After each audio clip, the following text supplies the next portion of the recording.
পুজোর শপিংটা তাহলে শুরু করেই ফেললাম। হাই, আমি শিল্পী। This is the 4th episode of 30 days mini vlog. আমি আজকে চলে এসেছিলাম এক্সপ্রেস বাজারে। তো এখানে এসে না আমার অনেকগুলো এথনিক ওয়্যার খুব পছন্দ হয়েছে। আর জানো তো, আমার কাছে এথনিক ওয়্যারের কালেকশন খুব কম, সে কারণে আমি কয়েকটা এথনিক ওয়্যার ট্রাই করছিলাম। তো প্রথমেই এই কর্ড সেটটা ট্রাই করলাম, যেটা এতটা আমাকে ভালো লাগছিল না। তারপরে এই কর্ড সেটটা ট্রাই করলাম, এটা মোটামুটি লেগেছে, মানে পুজোর জন্য এতটাও আমার ভালো লাগছিল না।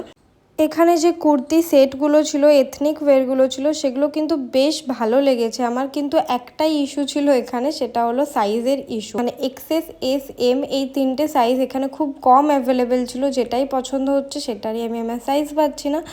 তো যাই হোক, কয়েকটা খুঁজে খুঁজে সাইজের বার করেছিলাম। আর এইটা দেখো, এটা একটু বড় সাইজের আমার, তাই এটা ঠিক ফিটিংস হয়নি বলে ভালো লাগছে না। তো এখানে না আমি একটা খুব ভালো লেগেছিলো, সেটা আমি এখান থেকে নিয়েছি। কীটা নিয়েছি সেটা আমি এক্ষুনি তোমাদের সাথে শেয়ার করছি না। অ্যাকচুয়ালি না, আমার এই জিনিসটা মনে হয় যে পুজোর জামা আগের থেকে দেখিয়ে দিলে সেটা পুরনো হয়ে যায়। আমি ছোটোর থেকে এরকমই ভাবি। কেউ যদি আমাকে বলে পুজোর জামা দেখাতে, আমি একদমই দেখাই না, আমি বলি পুজোর সময় দেখে নিও। যাই হোক, এখানে বেশ কয়েকটা আমি কুর্তি আর আনারকালির সেট ট্রাই করে দেখেছিলাম, সবগুলোই কিন্তু মোটামুটি আমার ভালো লেগেছিলো। এখানে তোমাদেরকে আরেকটা আমি ইনফরমেশন দিয়ে দিচ্ছি, সেটা হলো এখন নাকি এক্সপ্রেস বাজারে সুন্দর সুন্দর সেল চলছে, কিছু একটা সেল চলছে সামথিং। তো আমি যেদিন কিনেছিলাম তার দুদিন পর থেকে সেলটা চলছে। কপাল কতটা খারাপ হয় মানুষের।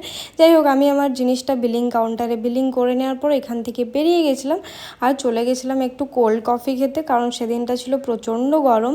এই গরমের মধ্যে জামা কাপড় কিনতে গিয়ে আমি খুব ক্লান্ত হয়ে গেছিলাম। যদিও একদমই আমি একটা মিথ্যে কথা বলছি, কারণ মেয়েরা শপিং করতে গেলে কখনো টায়ার্ড হয় না। যাই হোক, আজকের মতো ভ্লগটা ছিল এতটাই।